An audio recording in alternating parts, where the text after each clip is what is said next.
এই ময়লা খাবার খাচ্ছিস?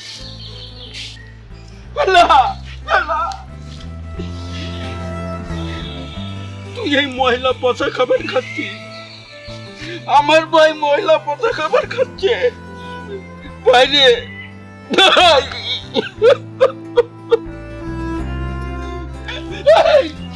কোথায় যাচ্ছিস আমাকে দেখে? দেখ, আমি তোর ভাই, বড় ভাই। তোকে আমি মারছিলাম, ঘরের থেকে বাইর করে দিচ্ছি না ভাই। আসলে আসলে তোর কোনো দোষ নাই, সম্পূর্ণ দোষ আমার। আমি না বুঝে না জেনে তোকে বাড়ি থেকে বের করে দিচ্ছি। চল ভাই চল, তোর পেটে খুব ক্ষুধা না?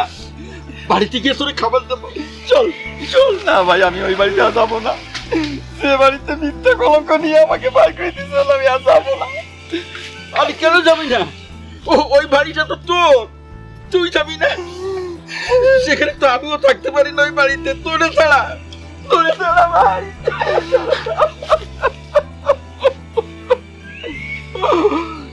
চল চল আমার লক্ষ্মী, আমার সোনা ভাই, চল চল চল ভাই। এই যে বাড়িতে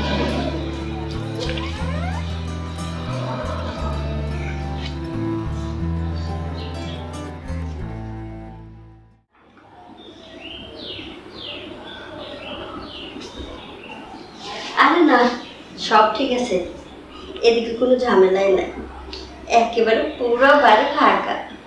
আজকে কি যে ভালো লাগছে। তুই কি আসবি নাকি? আসবি না? তুই যে কাজটা করছিস না, একেবারে 100-তে 100 কাজে লেগে গেছে। টাকা দূর হয়ে গেছে, এই সব সম্পত্তির মালিকটা এখন আমি, তোর বোন। কার সঙ্গে কথা বলছিলেন? আচ্ছা তুই একটু রাখ, তোর সাথে পরে কথা বলতেছি। না ওই যে তোমার শালিকা। তাহলে সব ঠিকঠাক আছে না? হ্যাঁ সব তো ঠিকই তো। আচ্ছা, তুমি আমার কাছে একটা কিছু চেয়েছিলে, মনে আছে? মানে এই বাড়ির মানে জায়গা সম্পত্তির যে দলিল, মানে তোমার নামে আমি করে দেবো না, ওটা আমি উকিলের কাছে রেডি করতে দিচ্ছি। হ্যাঁ, কালকে হাতে পেয়ে যাবো। তাহলে তো ভালোই হলো। আর এখন তোমাকে আমি একটা বড় সারপ্রাইজ দেব। সারপ্রাইজ? হ্যাঁ। কি সেটা? সেটা দেখে তুমি অবাক হয়ে যাবে যে এত বড় সারপ্রাইজ তুমি কোথায় পেলে। দাও, এখনই ডাকছি। কই দাও। রানা, আস। এই যে তুমি আবার ওকে এই বাড়িতে নিয়ে আসছো? ও একটা লম্পট, দুধ চরিত্র। ও আমার বোনের সর্বনাশ করছে, ওকে তো আমি ছাড়বো না, ওকে আবার পুলিশে দিয়ে দিব। কি বললি? তুই আমার ভাইকে পুলিশে দিবি? আমার ভাইকে? দুর্চরিত্রা মাইয়া হচ্ছে লোকে তুই, তুই দুর্চরিত্রা মহিলা। থাক ভাইয়া, চুপ। একটা কথা কবি না রানা, আমাকে বলতে দে। তুমি আমাকে হাত দিলে? হ্যাঁ দিয়েছি। একজন লম্পটের জন্য? এই আরেকবার কবি না। কেন বলবো না? তুমি সেদিন নিজের চোখে দেখো না ও আমার বোনের সাথে কি করছে? হ্যাঁ দেখেছিলাম নিজের চোখে, দেখেই তোকে আমি বের করে দিয়েছিলাম। কিন্তু আরেকটা জিনিস আমি দেখেছিলাম, জানিস? আরেকটা জিনিস কি দেখছিলে? কি দেখছিলাম?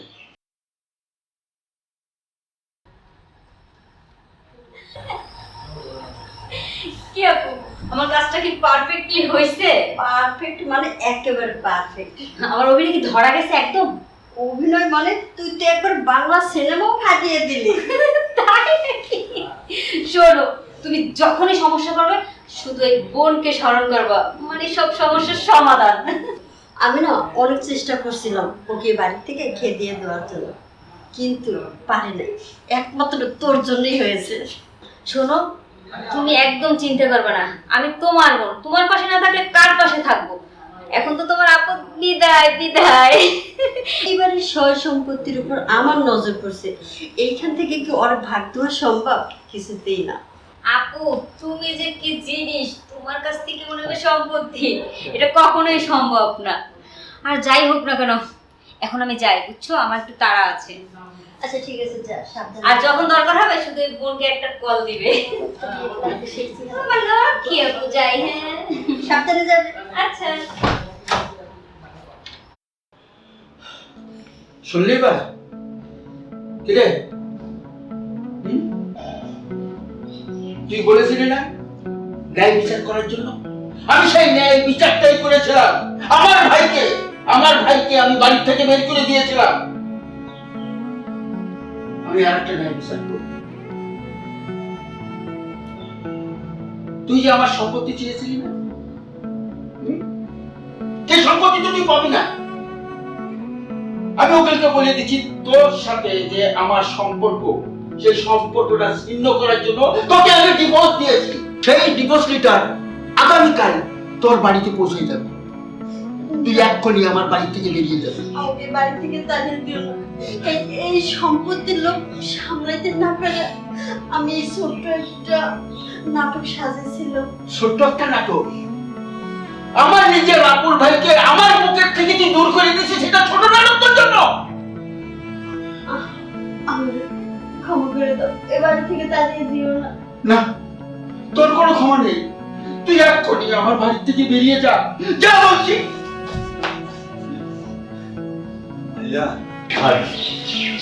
ভাবি যখন তার ভুলটা বুঝতে পারছি, ভাবি এই নাটকটা করার কি দরকার ছিল?